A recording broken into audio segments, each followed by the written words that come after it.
There is something nobody tells you when you are the best performer on the team. Nobody calls you to explain what it really means that everyone keeps coming to you. They do not tell you this. What you interpreted as recognition has a more precise name, and that name is not opportunity. They do not tell you because the system has no incentive to do it. And in the meantime, you keep being the first to respond, the last to complain, and the one who holds together what everyone else lets fall apart. They are not giving you more because they trust you. They are giving you more because they have already realized that you do not set limits. I am going to explain 5 reasons why the best employee on the team is also the easiest one to exploit. And the last one is the most uncomfortable of all. If at any point in your career you felt like you were working too much for what you received, that you were the one solving what others left unresolved, and that even then the promotion went to someone who was not carrying even half of that load, what you felt was not paranoia. It was an accurate reading of a system you were reading without the full manual. This channel exists to give you that manual. Subscribe and turn on the notification bell.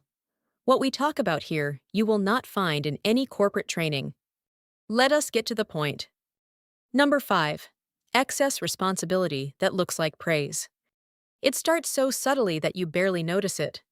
Your boss says they trust you, that you are one of the few people on the team who actually delivers. And then they assign you something extra, then another urgent task, then a project nobody else could take on, then the meeting your boss could not attend and that someone had to represent. And you say yes, because you can, because you're responsible. But there is a question almost nobody asks at that moment. Why is it always the same person who can? Not because others are not capable, but because when the system knows you will always respond, it stops distributing the workload. It concentrates it. The system is not preparing you, it is managing you. The good employee does not get promoted. They sustain. If you are the best on the team, you are the cheapest resource to exploit. Number 4, the person who solves everything becomes invisible. The better you do your job, the less visible you become. Not as a person, but because when you are in a place, problems do not escalate. Errors are resolved before anyone sees them. Crises are neutralized before they reach decision makers.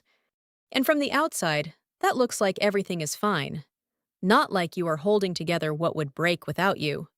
In a corporate structure, what does not create noise does not create narrative. Decisions about who moves up and who stays are not made based on what actually happened. They are made based on what was seen. What is remembered is who spoke in the right meeting, who created visible conflict, and then resolved it in front of everyone. You prevented the fire, but nobody applauds the fire that never happened. The system does not punish the one who fails. It relies on the one who always fixes things. And the more reliable you are, the more invisible your ceiling becomes. Number 3. The mistake of believing that more effort will change your position. Stop. Listen to this carefully. When something is not working, you do what has always worked for you. You try harder, you stay longer, and you expect the system to finally recognize that something has to change. The system does not work that way. When someone always responds and can always handle a little more, the system does not read that as growth. It reads it as stability. You became predictable. And predictability, in many corporate systems, is the exact opposite of mobility. The system does not need you to grow. It needs you not to move. Nobody moves a piece that is already holding the board together. And this is where it stops looking like work and starts looking like a trap. Number 2, good employees absorb the cost of disorder. A delivery does not arrive. A client is waiting. A process is poorly designed, and nobody reviews it. Nobody fixes it. And in the end, you do. The problem disappears. But with it, the evidence of who created it disappears too. This repeats, week after week. You cover delays. You fix what others left unfinished.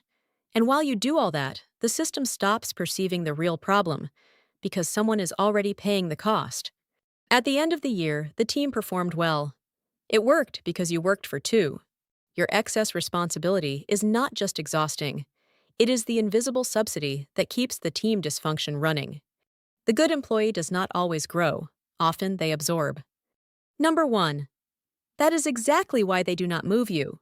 This is the most uncomfortable point, and the hardest to accept. The better you do your job, the harder you are to replace. And the harder you are to replace, the riskier it becomes to move you. You know the processes. You know how to solve things quickly. You have institutional memory that nobody documented because you were always there to hold it.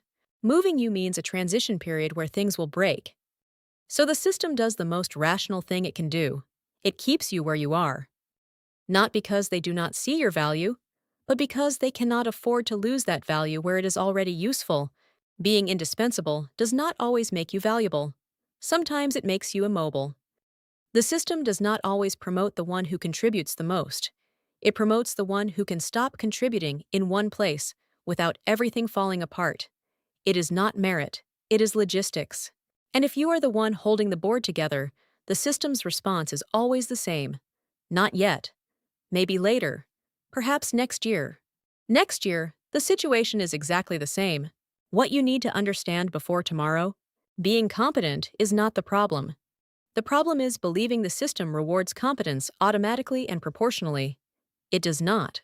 The next time they give you more responsibility because they trust you, do not read it only as recognition.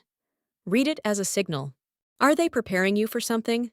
Or did they find in you the most convenient solution to a problem that should be solved in another way? Both can look the same from the outside. You only tell the difference if you know what to observe.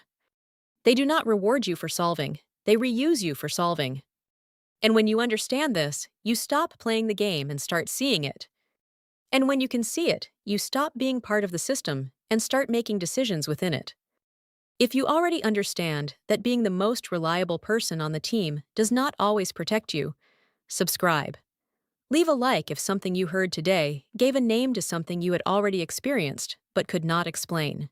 This channel exists to teach you how to read what the system never explains, because the invisible rules of work exist, and the sooner you start seeing them, the less you will keep paying the price of ignoring them.